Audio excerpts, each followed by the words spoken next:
नमस्कार दोस्तों, आप देख रहे हैं नॉलेज यूनिवर्स वन और मैं आपका मित्र विकास। दोस्तों, जैसा कि आपको पता है कि हमारे चैनल पे हमने विश्व का भूगोल करके एक सीरीज स्टार्ट करी थी, जिसमें पिछले वीडियो में हमने पृथ्वी की आंतरिक संरचनाओं के बारे में आपको बताया था। उसी से संबंधित आज हम शुरुआत करेंगे अपने भूगोल की सीरीज में। अगला टॉपिक भारत का भूगोल या भारत का परिचय। दोस्तों, सबसे पहले आज हम ये जानेंगे कि हमारे देश में कौन कौन से हमारे पड़ोसी देश हैं, उनकी क्या सीमा है और भारत का जो बाहरी स्वरूप है उसको आज हम अपने इस वीडियो में जानेंगे।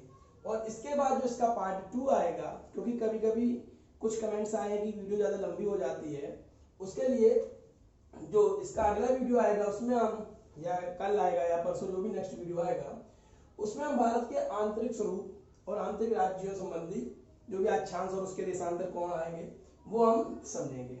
तो आज के वीडियो में दोस्तों हम सबसे पहले समझेंगे भारत क्या है, उसका परिचय और उसकी भौगोलिक स्थिति। चलिए शुरू करते हैं। दोस्तों, जैसे हमें पता है कि मान लीजिए यह हमारा एक ग्लोब है या जो दुनिया है, उसमें ये देशांतर हो गई, अक्षांश हो गई, और हमारा भारत कहाँ पर है, यहाँ पर स्थित है, यानी कि उत्तर पूर्व में। तो भारत दुनिया के एशिया महाद्वीप के उत्तर पूर्व में स्थित है। और एक चीज और बता दूं, कुछ प्रॉब्लम हो जाती है हमारे कुछ मित्रों को, उनको ना दिशाओं का ज्ञान नहीं हो पाता है जब हम मैप देखते हैं।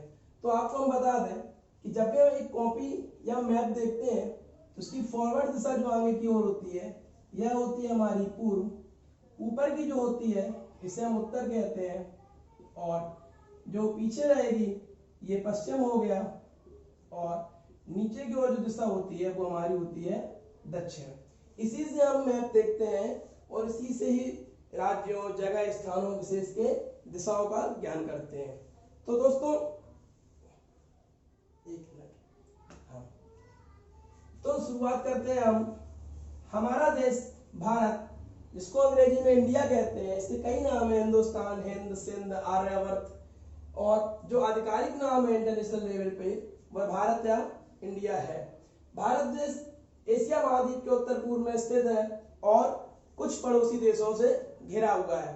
अगर हम इसके पड़ोसी देशों की बात करते हैं तो सबसे पहले अगर हम पश्चिम से चलते हैं तो उत्तर पश्चिम में पहला ये पाकिस्तान, उसके ऊपर अफगानिस्तान, इसके बाद चीन, एक और देश होता था तिब्बत, लेकिन अब वो चीन का आधिकारिक क्षेत्र हो गया इसलिए हम उसका जिक्र नहीं करेंगे। यहाँ पे तिब्बत होता था, ये नेपाल, फिर भूटान, इधर आ जाएंगे म्यांमार। म्यांमार का एक पुराना नाम बर्मा था और अब इसका नाम म्यांमार है। इसके बाद ये बांग्लादेश। दोस्तों, बांग्लादेश पहले भारत का हिस्सा था, लेकिन पाकिस्तान विभाजन के बाद 1947 के बाद इसे पूर्वी पाकिस्तान के नाम से जानते थे, और सन 1971 में यह एक स्वतंत्र देश बन गया विभाजन के पश्चात, जो बांग्लादेश के नाम से जाना जाता है। अब मैं आपको बता दूं कि भारत के यह वह 7 देश है, पड़ोसी देश, जो भारत के साथ स्थलीय सीमा को शेयर करते हैं या बांटते हैं। स्थल का मतलब जिसमें जमीनी सीमा जुड़ी हुई होती है। तो अगर मैं आपसे कहूं कि 7 देश होते हैं भारत की जो स्थल सीमा से लगे हैं, और 2 देश होते हैं, जैसे नीचे ये श्रीलंका है और इधर ये आपका दिख रहा है मालदीव। तो भारत 7 स्थलीय देशों और 2 जलीय देशों से जलीय सीमा को शेयर करता है, बांटता है। और इनमें से एक चीज और होती है दोस्तों कि पाकिस्तान, बांग्लादेश और म्यांमार, ये 3 देश ऐसे हैं जो भारत के साथ स्थल सीमा के साथ साथ उसकी जलीय सीमा से भी जुड़ते हैं या शेयर करते हैं। तो 3 देश कौन कौन से हैं? पाकिस्तान, बांग्लादेश और म्यांमार। ये स्थल व जल दोनों सीमाओं को शेयर करते हैं। दोस्तों दोनों सीमा के साथ अब मैं अगर बात करूं, जैसे मैं यहां से स्टार्ट हो जाऊं इस जगह से, गुजरात से, तो यहां से सीमा जो स्थलीय सीमा है, पूरी सीमा यहां से होती हुई और यहां बांग्लादेश तक आए, तो भारत कुल 15,200 किलोमीटर की स्थल सीमा, जो भारत की सीमा स्थलीय है, बॉर्डर, वह कितना है? 15,200। यहां लिख दे रहा हूं मैं, यह आपकी स्थलीय सीमा की लंबाई। और अगर मैं जलीय सीमा की बात करूं, यहां से ये पूरी ये जो जलीय सीमा है यहां तक, तो भारत की जो मुख्य जलीय सीमा है, मैं मुख्य क्यों कह रहा हूं इसको मैं आगे समझाऊंगा अभी। जो मुख्य जलीय सीमा है इसकी लंबाई है 6100 किलोमीटर। इसको ध्यान रखना है आपको। तो अगर कभी क्वेश्चन आ जाते हैं भारत कितनी स्थल सीमा अपने पड़ोसी देशों के साथ, उसकी लंबाई क्या है, तो उसकी लंबाई है 15,200 किलोमीटर। और अगर जलीय सीमा की मुख्य भूमि की अगर लंबाई पूछ देते हैं तो वह है 6100 किलोमीटर। दोस्तों ये तो थे हमारे स्थल सीमा। अच्छा, कभी कभी इनमें से कुछ क्वेश्चन भी बन जाते हैं कि वह कौन सा देश है जो भारत के साथ सबसे लंबी स्थल सीमा को शेयर करता है, या भारत का वह पड़ोसी देश जिसकी सबसे ज्यादा स्थल सीमा है। तो दोस्तों वह देश है हमारा बांग्लादेश। इतना है इसकी 4096। लेकिन आप कंफ्यूज मत होना, क्योंकि कभी सोचते हैं कि चीन यहाँ से यहाँ तक फैला हुआ है और मैं बता रहा हूँ बांग्लादेश की ही सीमा भारत के साथ सबसे ज्यादा स्थलीय रूप में शेयर होती है। और अगर मैं सबसे कम की बात करता हूँ तो वह है यहाँ पर जम्मू कश्मीर में, अफगानिस्तान छूता है केवल 106 किलोमीटर को। तो दो क्वेश्चन आपके ऑब्जेक्टिव बनेंगे यहाँ पे। वह पड़ोसी देश जिसके साथ भारत सबसे ज्यादा स्थलीय सीमा को शेयर करता है वह है बांग्लादेश 4096 किलोमीटर, और सबसे कम वह है अफगानिस्तान। दोस्तों अगर चीन की बात करूं तो वह 3,388 किलोमीटर को शेयर करता है। फैन बंद होने की वजह से ज्यादा पसीना आता है। तो हाँ, हम कहां पर थे कि बांग्लादेश सबसे ज्यादा सीमा को शेयर करता है और अफगानिस्तान सबसे कम शेयर करता है। और जो अब आते हैं पाकिस्तान के ऊपर। पाकिस्तान जो है हमारा वो 3,323 किलोमीटर को, ये 3488 है, शेयर करता है। इधर नेपाल आ जाते हैं, ये हो गया 1751, भूटान 699 किलोमीटर, म्यांमार 1643, बांग्लादेश मैंने बता ही दिया है, ये शेयर करता है। तो स्थलीय सीमा कौन कौन सी होगी? पाकिस्तान के साथ, अफगानिस्तान के साथ, चीन के साथ, नेपाल के साथ, भूटान के साथ, म्यांमार के साथ और बांग्लादेश में, जिसमें बांग्लादेश के साथ सबसे ज्यादा ये सीमा शेयर होती है और अफगानिस्तान के साथ सबसे कम होती है। अगर हम ये हटा दे रहा हूं मैं, आप लोगों को ध्यान रखना है।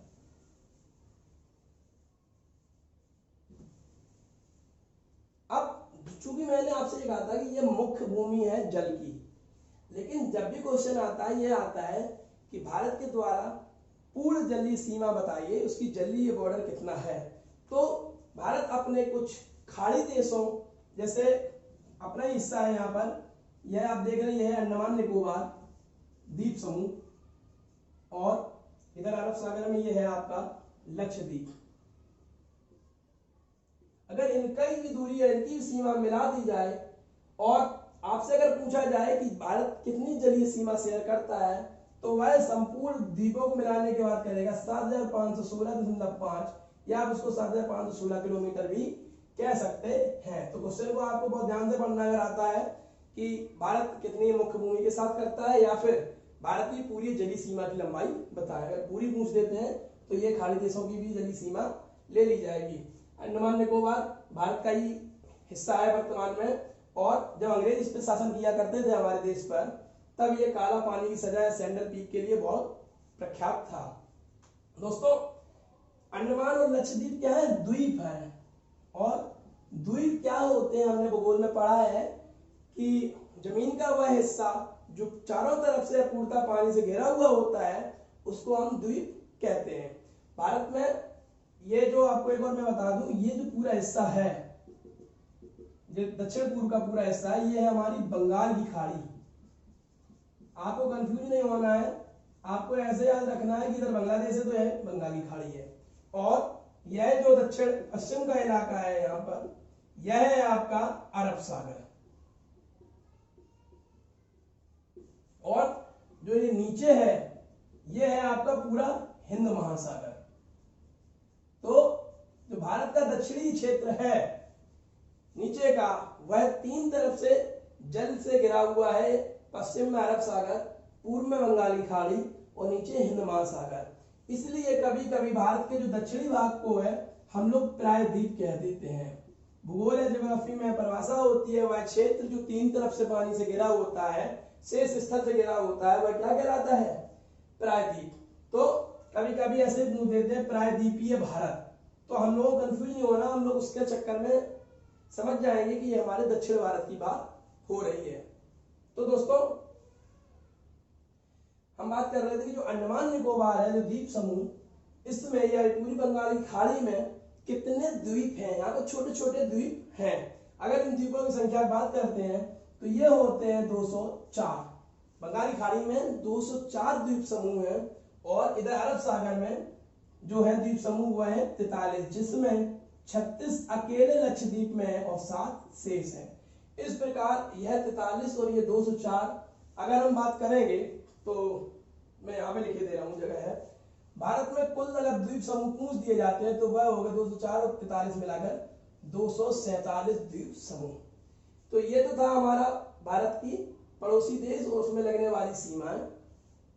अब हम लोग बात करेंगे दोस्तों कि इन पड़ोसी देशों के बारे में भी कुछ बात करते हैं। चलिए, ये मैं हटाए दे रहा हूं, ये ऑब्जेक्टिव में मैं रख दूंगा कि भारत की स्थल सीमा की लंबाई 15,200 किलोमीटर है और भारत की जल सीमा अगर पूरी पूछते तो 7,516.5 है। आप 7,516 किलोमीटर भी कह सकते हैं। और भारत सबसे ज्यादा जो अपनी स्थल सीमा है वह बांग्लादेश के साथ बांटता है और सबसे कम बांटता है अफगानिस्तान के साथ। भारत में जो द्वीप समूह है वह बंगाल की खाड़ी में 204 हैं और अरब सागर में 43 हैं। ऐसे कुल मिलाकर भारत में द्वीप समूह की संख्या 247 है। अब दोस्तों मैं एक चीज बताता हूं आपको कि जो हमारे पड़ोसी देश हैं और उनसे जो हमारी देशों की जो सीमाएं होती हैं वो किस प्रकार विभाजित होती हैं और उनका क्या नाम है। तो जब 1896 में हमारा देश अंग्रेजों को गुलाम था या आजाद नहीं हुआ था, उस समय अंग्रेजों ने भारत और अफगानिस्तान के बीच में एक विभाजन रेखा खींची जिसका नाम दिया डूरंड रेखा। याद करना है 1896। डूरंड रेखा 1896 में भारत और अफगानिस्तान के बीच में खींची गई थी। तो जब भी कभी क्वेश्चन आते हैं कि पूर्व में 1896 में भारत और अफगानिस्तान के बीच में कौन सी रेखा थी, तो है डूरंड रेखा। किंतु सन 1947 में जब पाकिस्तान अलग हो गया और तो यह रेखा, अब जो क्वेश्चन आते हैं कि वर्तमान में डूरंड रेखा किन दो देशों के बीच में है, तो उसका आंसर हो जाएगा अफगानिस्तान और पाकिस्तान, क्योंकि भारत का तो हिस्सा खत्म ही हो गया यहाँ से। और जब सन 1947 में हमारा देश आजाद हुआ तो सर रैडक्लिफ के द्वारा भारत और पाकिस्तान में एक रेखा खींची गई जिसपे उन्हीं के नाम से हम इसको रैडक्लिफ रेखा कहते हैं। और 1947 रैडक्लिफ रेखा भारत और पाकिस्तान के बीच में है। यदि आपके पास कोई क्वेश्चन आता है कि भारत और पाकिस्तान के बीच में कौन सी विभाजन रेखा है, तो उसका नाम है रैडक्लिफ। आपको याद रखना है, ये अंग्रेजी का वर्णन रैडक्लिफ के जो जज थे रैडक्लिफ, उनके नाम से ही रखा गया है। अब चलते हैं चीन के रूप में। दोस्तों ये अरुणाचल प्रदेश जो आपको यहाँ पे दिख रहा है, यहाँ पे सन 1914 में चीन के तत्कालीन अधिकारी मैकमोहन के द्वारा एक विभाजन रेखा खींची गई। उनके ही नाम से हम इसको मैकमोहन रेखा कहते हैं। तो ये तो तीन रेखाएं हो गई, अफगानिस्तान और पाकिस्तान के बीच में डूरंड रेखा, भारत और पाकिस्तान के बीच में रैडक्लिफ रेखा और मैकमोहन रेखा होगी भारत और चाइना के बीच में। अब एक देश और हमारे पास है यहाँ पर श्रीलंका। इसके बीच में देखते हैं हम यहाँ पे जो एक जलीय सीमा है, इसको हम कहते हैं पाक जल सीमा या पाक जल संधि। कई मित्र हमारे कंफ्यूज हो जाते हैं पाक समझकर, जब भी क्वेश्चन आता है वो पाकिस्तान में बता देते हैं कि पाक जल संधि कहाँ है, पाकिस्तान और भारत के बीच में। तो ये बिल्कुल गलत है। अगर पाक जल संधि पूछते हैं तो वह जलीय सीमा है भारत और श्रीलंका की, जो दक्षिण में मन्नार की खाड़ी पे है, मन्नार की खाड़ी। तो आपको याद रखना है पाक जल संधि या पाक जल सीमा भारत और श्रीलंका के बीच में है। तो ये 4 तो थी हमारी सीमाएं, और जो देशों के बीच में है, कई क्वेश्चन इनसे बनते हैं। तो दोस्तों आपको याद रखना है, ये है हमारे भारत का वायु स्वरूप, जिसके में हमने भारत के पड़ोसी देशों के बारे में जाना, जो जलीय पड़ोसी देश हैं, जलीय है और ये थलीय है। उसके बाद हमने यहाँ के द्वीप समूह जाना। अब भारत के आंतरिक राज्यों या अक्षांश देशांतर को लेके जहाँ किसके के बीच से कर्क रेखा निकलती है। आपको मैं एक चीज और बता दूं, भारत में यह है आपका विंध्याचल पर्वत, मध्य में है बिल्कुल, और इसके ऊपर के क्षेत्र को हम लोग उत्तर भारत कहते हैं और इसके नीचे के क्षेत्र को कहते हैं दक्षिण भारत। तो कल हम बात करेंगे कौन सी जलीय सीमा किसकी ज्यादा है, गुजरात की है, दक्षिण भारत में किसकी है, ये सब हमारे नेक्स्ट वीडियो में होंगे। तब तक के लिए धन्यवाद। आशा करता हूँ आपको ये दी हुई जानकारी पसंद आएगी। तो सब्सक्राइब करते रहिए, लाइक करते रहिए और अपने मित्रों में इसको शेयर करते रहिए। धन्यवाद।